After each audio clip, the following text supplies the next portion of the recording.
Welcome. And let me tell you something. Here in Capitol Hill, if you walk the hallways, you're going to find a whole lot of well-paid lobbyists who get 6 or 7 figures to represent millionaires and billionaires, and it is delightful, it is wonderful to welcome here to Capitol Hill real Americans who are going to stand up for tens of millions of people in the middle class and working class of this country. So thank you very much for being here.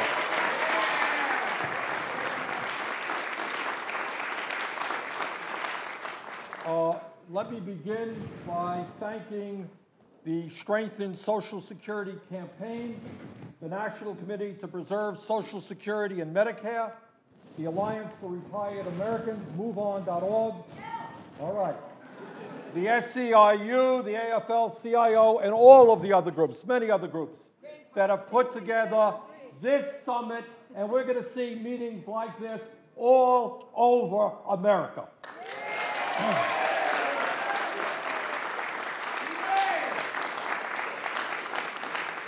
In fact, we're going to make some of our colleagues here an offer they can't refuse.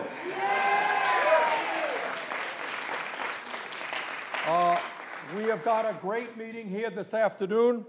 Schedules for senators and House members fluctuate, but we hope to have a number of senators. I see one already here, and others I'm sure will be here. And we're going to have some of the leading members of the House of Representatives here as well. Let me begin by saying that we are here today on a very serious piece of business, and that is we're going to send a loud message to the leadership in the House, in the Senate, and President Obama. Do not cut Social Security, do not cut Medicare, do not cut Medicaid, do not cut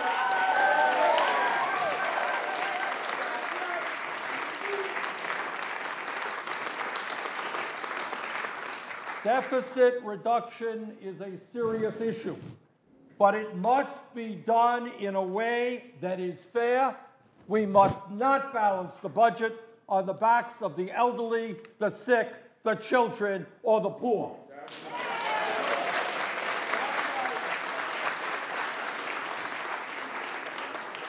Now, in terms of Social Security, let me just start off with Social Security. And let me make one point as clear as I can. Social Security has nothing to do with deficit reduction. Because Social Security has not contributed a nickel to the deficit, because as we all know, and the American people know, it is independently funded by the payroll tax. Furthermore, despite what you may see on TV, Social Security today has a $2.7 trillion surplus and can pay out 100% of benefits for the next 21 years. So our job is to make Social Security strong for 75 years without cutting benefits. There are ways to do that by, among other ways, lifting the cap on taxable income.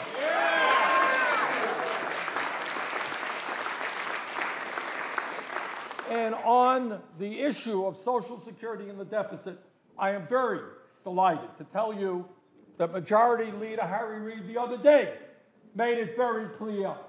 Don't mess with Social Security, says Reid. It has nothing to do with the deficit. Furthermore, and this is quite interesting, I do not often quote Ronald Reagan. That's true. But this is what Ronald Reagan said on October 7th, 1984. Ronald Reagan, quote, "Social Security has nothing to do with the deficit. Social Security is totally funded by the payroll tax levied on employer and employee. If you reduce the ACO of Social Security, that money would not go into the general fund to reduce the deficit." End of quote, Ronald Reagan, which goes to show you that anybody could be right at least once in their lifetime. Furthermore, and this is an important point to note, especially if you spend a lot of time here on Capitol Hill, we're surrounded by big money interests and lobbyists and all these other guys. The point of view that we have, that Social Security must be protected, that we do deficit reduction in the way that it's fair, is overwhelmingly supported by the American people. I'll give you one example. There was a poll, just came out yesterday, by Peter Hart Research Associates and organized by the AFL-CIO. And it showed, this poll published yesterday, that by a 64 to 17%, voters want to protect Social Security and Medicare benefits and address the deficit by increasing taxes on the wealthy rather than cutting entitlements. 64 to 17.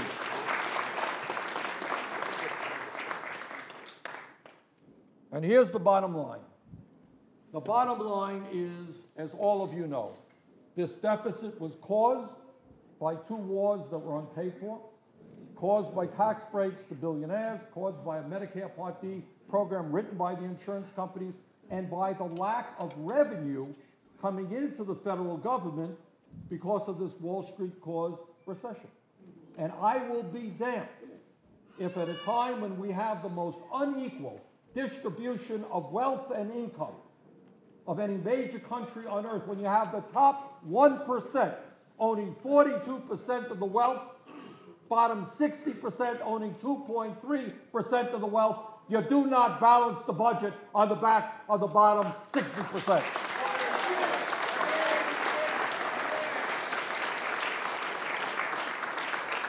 So we are going to demand, and that's what this election is about. You know what? Every now and then, elections have consequences. We won.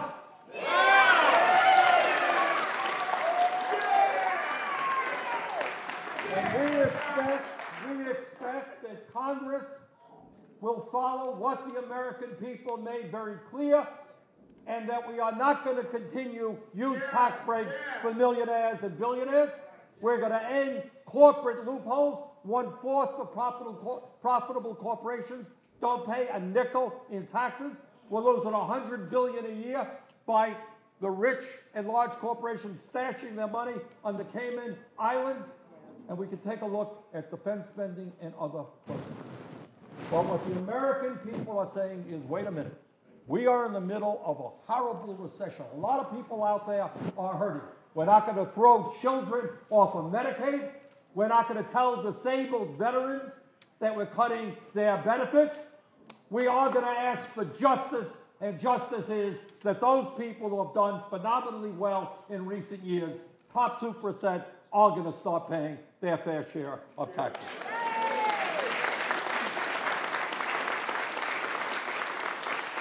So it is my pleasure now to introduce a gentleman who really needs no introduction, has been a leader for decades here in the Senate on issues facing people with disabilities, a real fighter for Social Security, Tom Harkin of Ireland.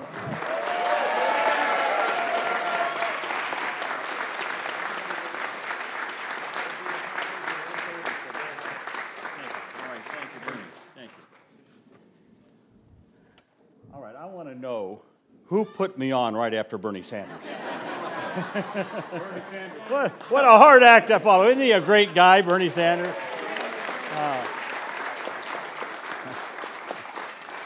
Senator Sanders, thank you for organizing this. Thanks to all of you for being here, and how can I say this, for having our back. Those of us who are going to stand here are going to, we have a lot of senators together, some who aren't here, but we have committed ourselves to forming a group that are going to have Obama's back in saying, no, we're not going to put Social Security out there on the chopping block. So thank you. So thank you for having our back. And let's work together on this. We have a moment in time right now where we have the upper hand. We have the upper hand because the people of the United States voted to give us the upper hand. They voted. They voted overwhelmingly voted, as Bernie said, to make sure that those who have enriched themselves over the last several years, dozen years, who have made millions and billions of dollars, that they now pay their fair share and don't take it off of the backs of our middle class and lower income families in America. So we have the momentum. Now is not the time to back down. Now is the time to stand strong, to stand united, and to let people know, no, you're not going to take it out of Social Security. Now, I got to warn you, there's going to be some things that they're going to try to massage around and stuff on Social Security. They want to save Social Security. How many times have we heard that, Bernie? Save Social Security. Well, I'll tell you, folks, earlier this spring, I introduced a bill called the Rebuild America Act. As chairman of the Health, Education, Labor, and Pensions Committee, I looked at developing things. It has a lot of parts to it. One part is Social Security. So I came up with a proposal on fixing Social Security. I gave it to the trustees of the Social Security Administration. I said, what will this do for Social Security if this is enacted? And you know what they said? They said, if your plan is enacted, it will extend the life of Social Security at 100% from 2033 to 2050, and you can give every Social Security recipient a $65 a month increase.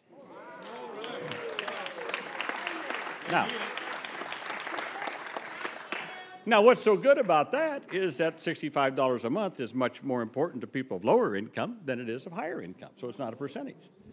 So what's my magic? What was the magic? How did I do this? It was very easy.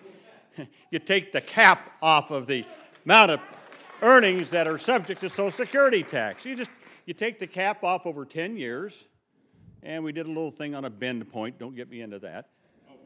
But if you want to fix Social Security, there it is. Make those who are making millions of dollars a year pay the same thing and the same rate in as those making $40,000 or $50,000 or $60,000 a year into Social Security. This is not magic. It can be done. Beware of one other thing that's going to come down. They're going to be talking about something called chained CPI. Well, think about it this way. You're standing on the deck of a boat, and you're in very deep water, and they want you to swim, but they're going to put a log chain around your foot. That's chained CPI. One way or the other, it's going to drag you to the bottom. So when you hear that, don't fall for it. It's just another way. It's just another way of decreasing benefits, especially for those in the lower income strata as we move ahead in Social Security.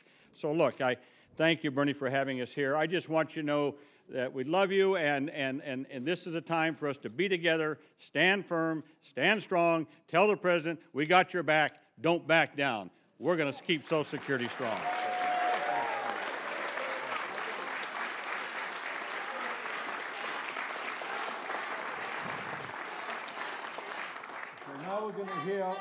Now we're going to hear from another one of my colleagues, certainly one of the strongest supporters of Social Security, Sheldon Whitehouse of Rhode Island. Thank you, Bernie. Thank you, Bernie. So thank you, Chairman Harkin, and thank you to the members of the House who are present. Thank you to all of you for being here and making sure that your voices get heard in all of this.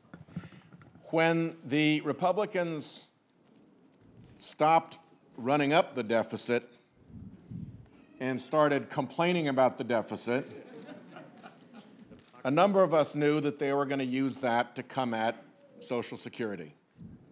And so we helped found a Defend Social Security caucus in the Senate that now has dozens and dozens of members, and that I think will help make a firewall to protect Social Security from cuts in the deficit discussion. I don't have to say any more than what Bernie has said about what a terrible mistake and what a terrible injustice it would be to sacrifice Social Security to a deficit problem that it had nothing to do with. So we will have your back, you will have ours. Together, we will give President Obama all the support that he needs to stand strong in these negotiations, and we will see to it that Social Security is protected. One quick word on Medicare, too. The telltale for when they're coming at you is when they're going to change Medicare benefits. Oh, yeah. That's the telltale. If we can save money in our health care system, there are lots of good ways to do it, and that will save money for Medicare, and that's all a good thing to do, whether it's electronic health records or less fraud or more prevention, no hospital-acquired infections. There are all sorts of ways we can save money in Medicare. And we need to be staunch supporters of saving money in Medicare and throughout our health care system that way. And we need to be on alert for the Republicans who will pretend that that is the same thing as cutting Medicare benefits, and that Democrats are just as bad as Republicans when it comes to Medicare because we're willing to take money out of the program. There is a big difference between savings that improves the quality of your care and taking a benefit away from seniors. So that has to be our other watchword. No Social Security cuts, no Medicare benefit cuts. Let's stand together and get this done. Thank you for being here.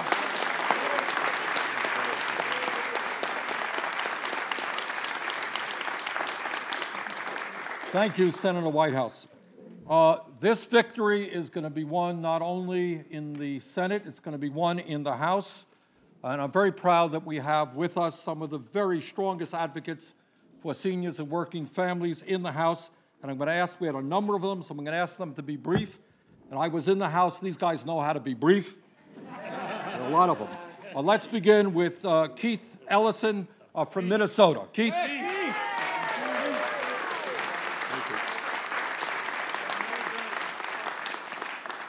Now, the senators have laid out the right position. We're going to stand up and defend Medicare, Social Security, Medicaid. Is that right? That's right. But let me just tell you, this thing is going to take a big lift from all of us. So we're going to fan out across this nation and build a coalition equal to the one that brought these great programs into existence to defend them now. And that means that everybody's going to have a certain responsibility. I don't know everybody in your church, your synagogue, or your mosque, but you do, and we're going to need you to organize in those places all over this nation. Let me tell you, these guys had a big, raging party. They didn't invite us. Oh, hell no. And now, when the mess is all out there, they say, y'all got to help clean it up. Well, no, it doesn't work that way. We're going to stand on what's right. We're going to say, when we deal with this whole budgetary mess, we're going to protect Social Security, Medicare, and Medicaid. We're going to say the rich got to help out, help their country out. We're going to say that we need some jobs around here, right? Job growth is deficit reduction. We need to rebuild this nation's infrastructure. Is that right? And we're going to get this thing done because let me tell you, I absolutely believe in you. I believe we are up to this task. We're not just going to defend Social Security, Medicare, and Medicaid. We are going to move beyond that and make an even greater America. Is that right, everybody? So thank you all. Let's do it.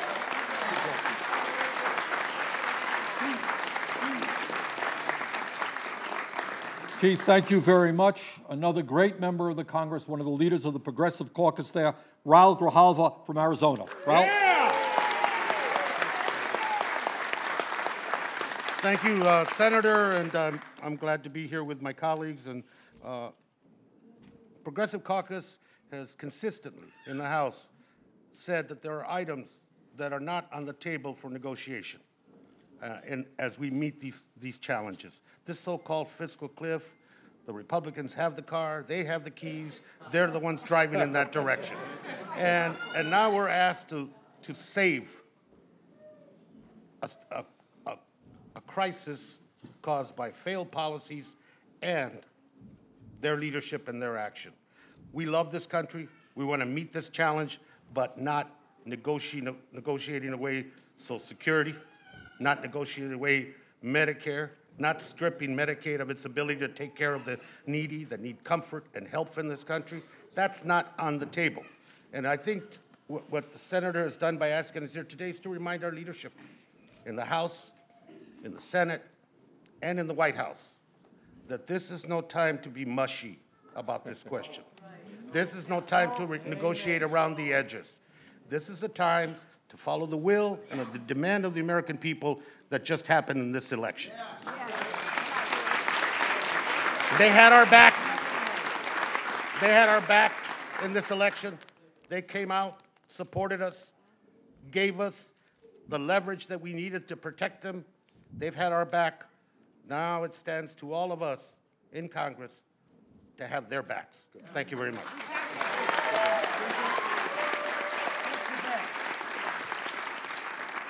Thank you, Raul. Our next speaker I have known for a very long time, one of the great leaders in the U.S. House of Representatives, Representative Jan Schakowsky.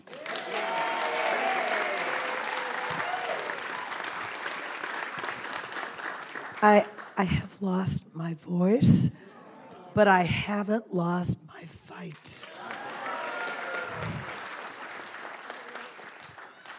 I have one thing for our opponents. Over my dead body, will we cut benefits to Social Security and Medicare? I know I sound bad, but I'm not that bad. Also, what Mother Jones said, we have to take to heart, do not mourn, organize.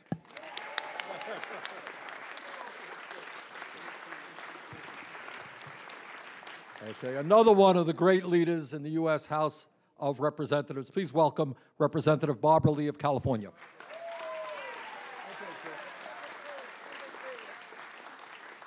Well, good afternoon, and let me thank all of you, first of all, for being here and for sharing your many, many stories. To Senator Sanders, Senator Harkin, and all of our senators, thank you so much for holding the line on behalf of the American people, on behalf of our seniors, on behalf of the disabled, on behalf of this country. Let me also thank Raul Grijalva and Keith Ellison and our great Progressive Caucus for your tremendous leadership, Congresswoman Schakowsky and Honda, everyone who put together our real, I think, roadmap in terms of our agenda for the Progressive Caucus, which has as central no cuts to Medicare and no cuts to Social Security. That's the Progressive Caucus's agenda. Let me also just say, we know this is a human cliff that is about to take place. It's not a fiscal cliff. This is manufactured in many ways. We know what they're trying to do, and we're not going to let them do this. We're not going to let them cut benefits and cut Social Security or voucherize either one. And that's because of you. And so you're the resistance movement, I just have to say. And it's so good to see so many of you here today and out there, as Congressman Ellison and Schakowsky and all of us are saying. We've got to beat that drum now. Elections have consequences. The consequences of this election was that the American people said no to cuts in Medicare and Social Security. That's what this election said. That's what this election said. Finally, let me just say, Senator Sanders, you know, the Census Bureau released their supplemental poverty report that showed that poverty continues to impact nearly 50 million Americans. But let me tell you also what it showed. It showed that without Social Security, more than half of all American seniors would be living in poverty. Would be living in poverty. So we know what we have to do. We know what we have to do. Are you fired up? Yeah. All right, we're ready to go. Thank you.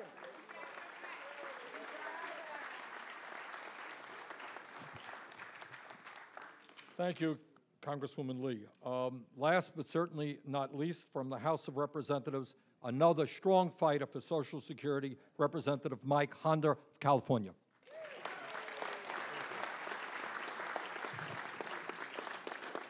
Oh man, I thought I'd have to have notes and stats for you guys. No, this is the right crowd. I don't need notes. It comes from the heart. Let me say one thing.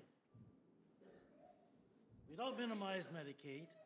We don't voucherize Medicare. And we sure as hell won't socialize or privatize Social Security. Max has taught me that a long time ago, right, Max? I'll tell you a quick story, then I'll get off, because you had a lot of speakers. My mom's just turned 96.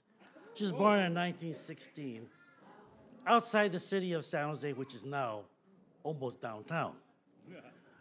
She was born with midwives, because in those days, they did not allow our folks to be born in hospitals. Some of us know about that, don't we? All right. During the war, she was sent to camp because we looked like the enemy. So she put up with that. Now she put up with a whole life of hard work and sending her kids and sustaining her husband in life. She was a domestic worker. We know what that is. Honest job. The only thing she has is my father's pension, my father's Social Security. When they talk about Medicaid, Medicare, and Social Security and want to get rid of it, it's personal. That's right. They're talking about my mom. They're talking about your mom and your relatives, somebody we know. And so the bottom line is, I'm glad to see young people here who will take the argument into the future, because with the information you get from our senators and ourselves is what you need to be armed with. This is almost like church, isn't it? If you all believe, you come forward. You all believe, you come forward. And we're going to go forward and make sure that this is firm. It's not going to be mutilated or changed by anybody. This is our contract with you, and those three are the contract with our country and with you. Thank you.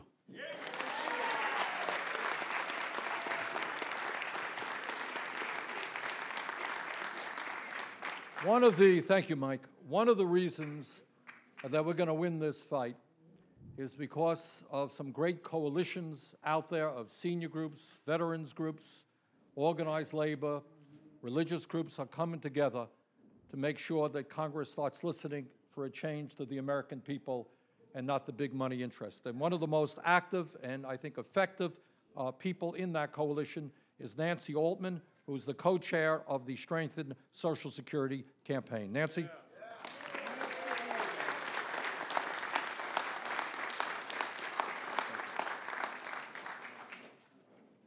Well, I think you've really heard it already. First, I think we should have another round of applause. I think it should be a standing ovation to these senators and representatives and the others who represent and are fighting for us. No cuts to Social Security, Medicare, and Medicaid. It's not only the right politics, it's not only what the American people want, it is the right policy for this country. Right.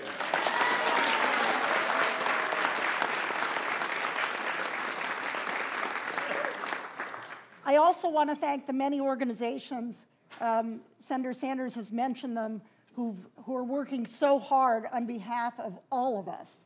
And I especially want to thank Senator Sanders and MoveOn.org, who presented a petition that has over 100,000 signatures. If you're on the computer and you go online, please sign. We want to get it higher and higher and higher. The people that see these programs with their green eye shades on fail to see that these programs are solutions.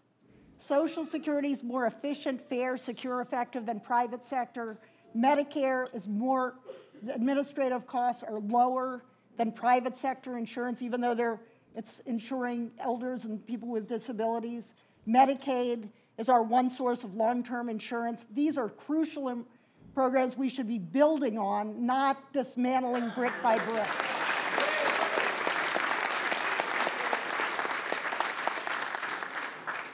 The other thing they see, or they fail to see, are the budgets are statements of values.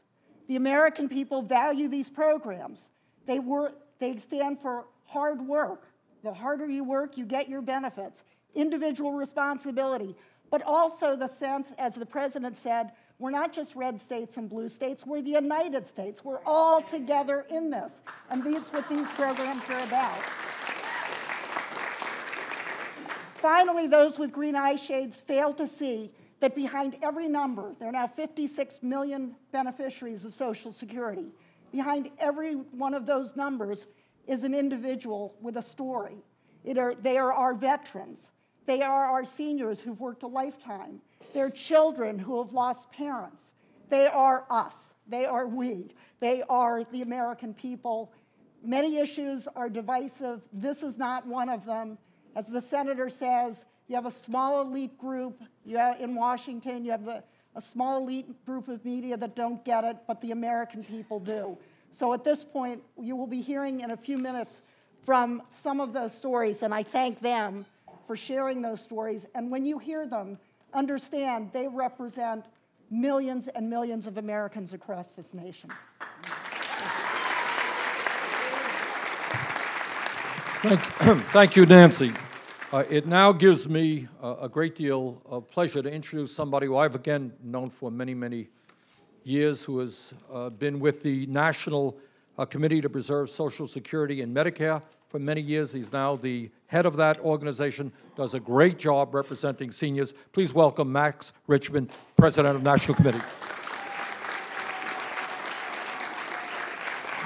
Good afternoon, everybody. Thank you, Senator. Once, I don't know if Senator Harkin remembers this, but once he introduced me as being with the National Committee to Preserve, Protect, and Defend Social Security and Medicare forever and ever. Remember that? And I thought our name was already long. You know, Senator, when I was driving here this morning, I thought in my spare time I would start lobbying for the creation of a Mount Rushmore for defenders of Social Security, the elderly, the poor, the middle class, children. And I would recommend your image be the first one on there. I also want to acknowledge our volunteers who are here. Raise your hand. They were with us this morning. Thank you so much for sticking with us. We did an event this morning on the House side where we presented 106,000 letters. We call them our famous blue letters to members of the House of Representatives. And we had quite a few members of the House who showed up and accepted those letters. These letters reflect real people. Inside Washington, we often talk in statistics, theories, formulas. The people that I'm going to introduce in a few minutes are real people. The people that sent those letters are real people. They have real problems. They have real struggles, and those need to be addressed. Last Tuesday, it seems like weeks ago, but a couple days ago, I was invited to a small meeting at the White House with a lot of labor leaders and progressive representatives from progressive groups. There were about 9 or 10 of us. And we each went around the room to speak. And we had the President's entire economic team, Secretary of the Treasury, Chair of the Council of Economic Advisors, key aide Valerie Jarrett, his Chief of Staff, and the Vice President and the President. So it was an honor for me to be there representing our organization. And we went around the room a few times to speak. And one of the times I spoke, I talked about Social Security. I made the strongest case I could that Social Security, as you have both said, is not bankrupt. It's not in crisis.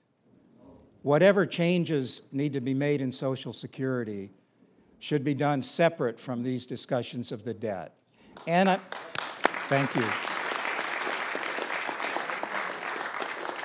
And I think that the people in that room recognized my position. Social Security, as I've heard Senator Sanders, if I want to see him, I turn on the television and watch MSNBC because he's there many nights, and you know that too. And he's made this case over and over again. Social Security has not contributed 1 penny to the federal debt and the deficit, and it should not be used to solve these problems. So I thank you, both of you and the House members that are here. Mike, I'm glad I started explaining all this to you years ago when you first ran. So just as our letters reflect the importance of these issues to real people, we have 4 individuals here today, and I'd like them to come up and speak briefly. First, Nettie Hales, I hope I'm saying that right, from New Jersey. She's a DC resident, an active member of our organization. I thank you for being here.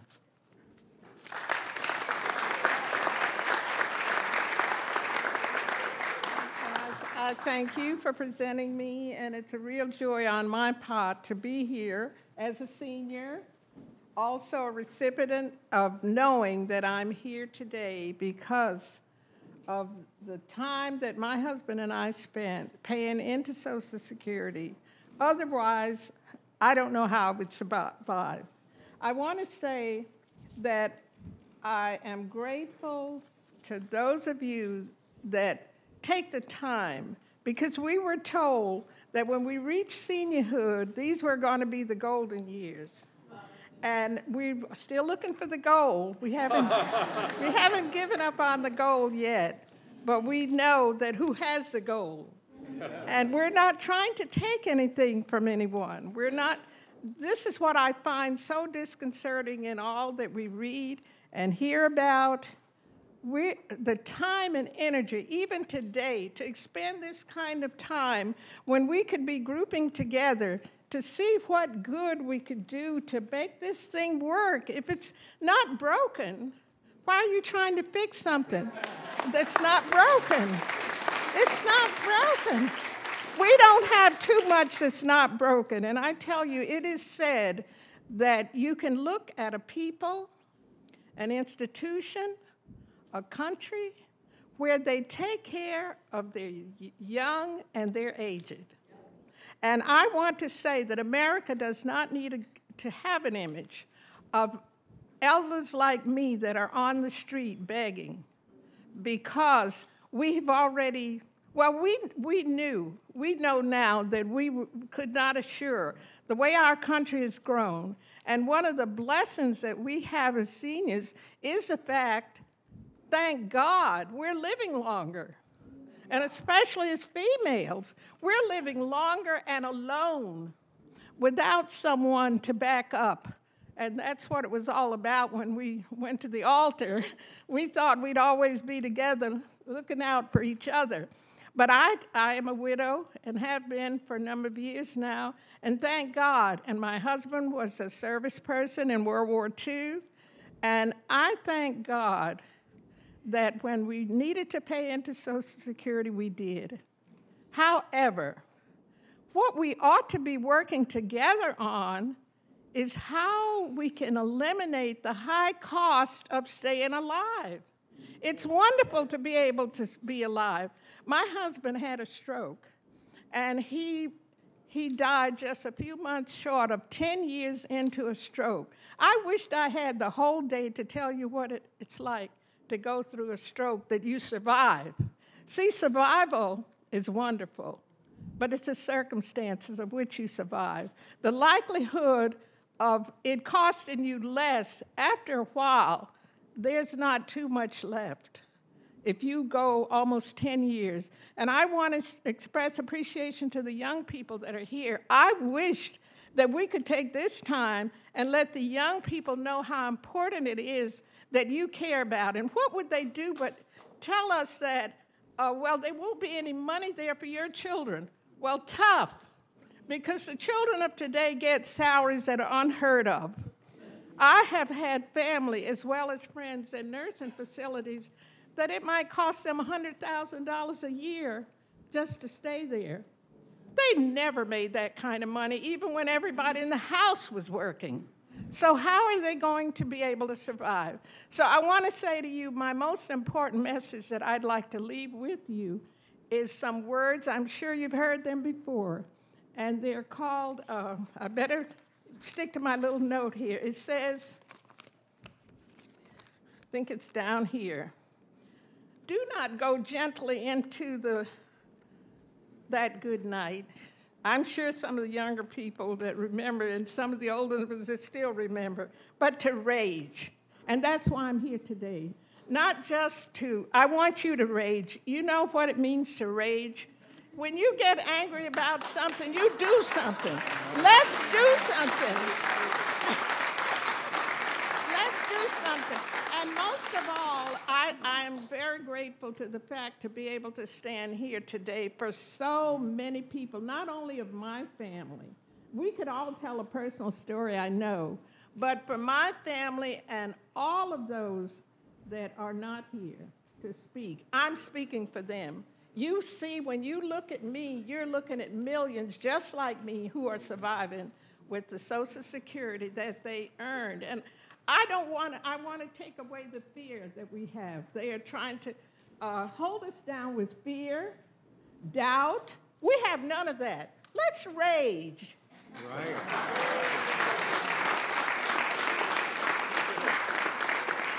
All right. Well, our next speaker, we know him through the Senior Service America, John Reel. Now, John, Senator Harkin had to follow Bernie. You've got to follow Nettie, so good luck. Is he here? There he is.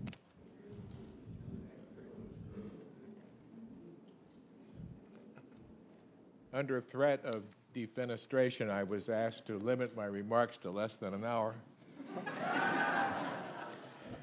Mr. Chairman, fellow members of Congress on the committee, fellow Americans, good afternoon. My name is John Reel.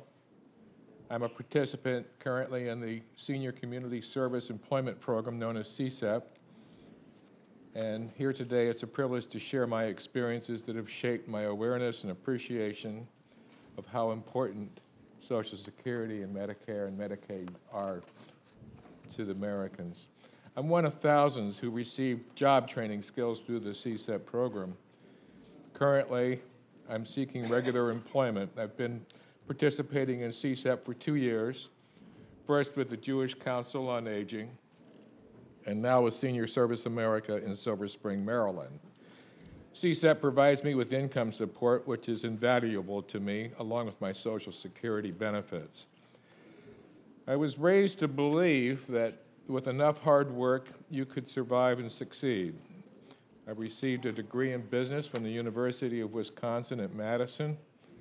My education was financed largely through part-time jobs and federal student loans. Eventually, I was able to establish a small business. As I started this business, my mother, who had worked for a U.S. congressman, was diagnosed with Alzheimer's. I was an only child, raised by a single parent, so there was no one else to turn to for help. Putting her in a nursing home was not an option for me. For almost 10 years, I oversaw her care at home. My decision came at a price. Returning from work one night, I found my mother locked in her room and discovered that the caregiver had left without notice. I was forced to close my business and took care of my mother for another year until she died. Closing my business and becoming a full-time caregiver made me lose all that I had worked so hard to achieve. The house was sold to pay off debts, leaving me without financial resources. Today, I receive $800 per month in Social Security benefits, an amount that does not exceed my rent. My CSEP jobs, stipend in conjunction with Social Security, Medicare assistance, and food stamps, provides for my health care, food, and shelter. Cuts in Social Security, Medicare, or Medicaid would make life truly daunting. In closing, I want to convey one message to you, gentlemen and ladies. Do not abandon seniors by cutting Social Security, Medicare, or Medicaid. We cannot impose more burden on those who can least afford it. Thank you.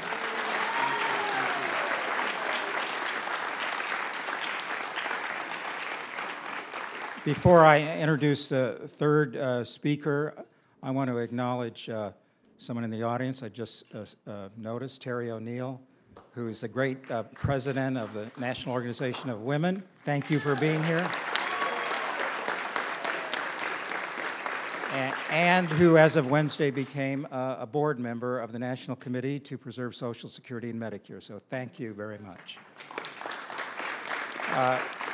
Patricia Newsom is a D.C. resident, and we know her through her work with an organization called Our D.C.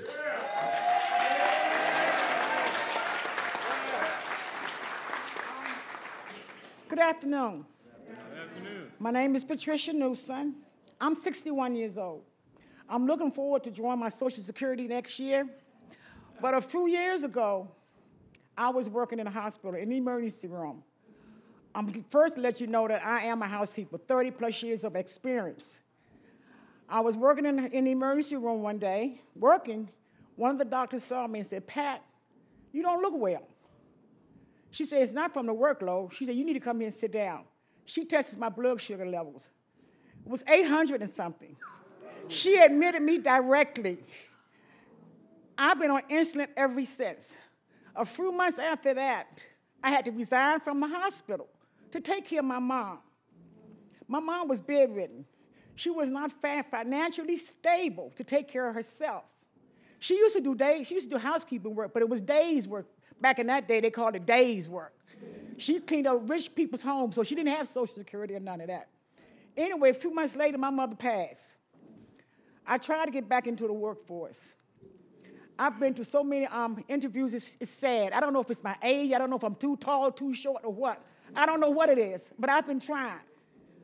Anyway, I didn't have any more insurance because I had resigned from my job. So I went to Medicaid. Medicaid pays for my insulin that I have to take nightly, whether my sugar is high or low. I have to take it. So if they touch Medicaid, I'm going to be hurting. Okay, I'm drawing unemployment. Okay, but I have 7 weeks left for unemployment. 7 weeks. So while everybody else is enjoying the holidays or whatever, I can't do it. I don't know if in January I'm going to get evicted or what. I don't know if I'm going to have money to buy my insulin or my high blood pressure medicine or not. They need to leave Medicaid, Social Security, and Medicare alone. Yeah. Alone. Okay? They need to leave it alone. I feel as though right now I'm on that fiscal cliff. I'm about to fall over. I'm scared. I'm scared. How am I going to get my insulin? What am I going to do? I'm going to be in the street with my furniture on the sidewalk. You know, I'm going to cut it. I'm going to leave it alone now. I'm going to leave it because I'm nervous. Please bear with me. I'm going to leave you with this one thing. Some cuts never heal. Okay? None of them. Thank you. Thank you. Thank you so much.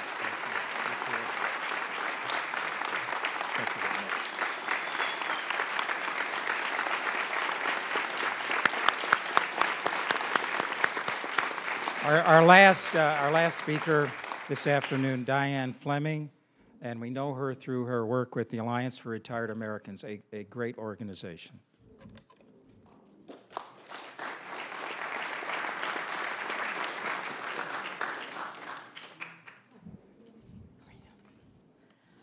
Oh, that's Pat.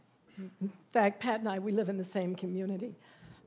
Good afternoon, everyone. A bit emotional right now. I'm Diane Fleming. I'm a member of the Retired Alliance for Retired Americans, also a member of International Association of Machinists Union. I want to tell you a little bit about Social Security, how it's helped my family. My father died when I was 3 years old. My sister was just a baby. And it was because of the Social Security benefits that my family survived. And that was my mother, and we had to go live with my grandparents, and that worked for us. So my mother is now 91, and there is no way that she could live without Social Security. She's very, very strong, but she has medical issues that our family, we have to take care and help supplement some of her care. I worked for United Airlines for 39 years. I remember you from coming in. I was at the reservations and ticket office. When the airline went bankrupt to save those at the top, I lost much of my pension. So I needed Social Security, which I took at an early age because I had to have it. So as a result, you know, it was a smaller amount. But because of Social Security and my pension, you know, I'm able to survive. I live in the Anacostia neighborhood, which Pat lives in as well, and there are many seniors that this is the only way they survive is with Social Security benefits and Medicare and Medicaid.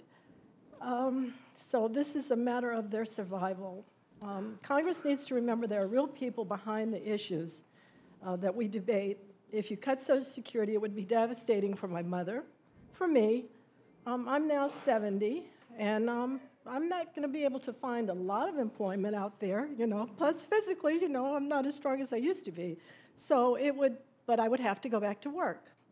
I paid for this. You know, I paid in, I worked hard, and all of us have. And we're still paying. I do a little part-time, I still pay. So it's nothing free for us. So we need to make sure that we stay strong, vigilant, and that this does not make a change because it did not cause the deficit at all. Thank you so much. Thank you. Diane, if you remember me from when you worked at United Airlines, I'm very impressed. I want to thank everybody who came. I want to thank all of the speakers. I want to thank the members of Congress, especially our volunteers who put in a long day. They were with us this morning on the House side. And I also want to thank Warren Gunnels, who helped, with Senator Sanders' staff, who helped put this together. He does a great job. And Senator, thank you for everything, everything. Thank you. Let me just say this, Max, thank you very much. It takes a lot of courage for John and Nettie and Patricia and Diane to come up and to talk from their heart what Social Security, Medicare, and Medicaid mean. But the reason it is so important that we hear from you is that you're not just talking for yourself. You are talking literally for millions and millions of people who are hanging on by a thread. They're hanging on by a thread, and we're not going to cut that thread.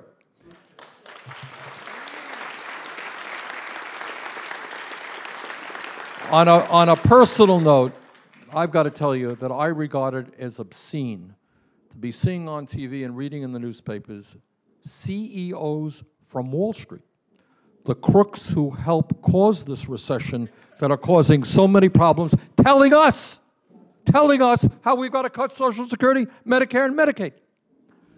So the message of today is that the soul of America is at stake. The lives of tens of millions of children, sick people, elderly people are at stake.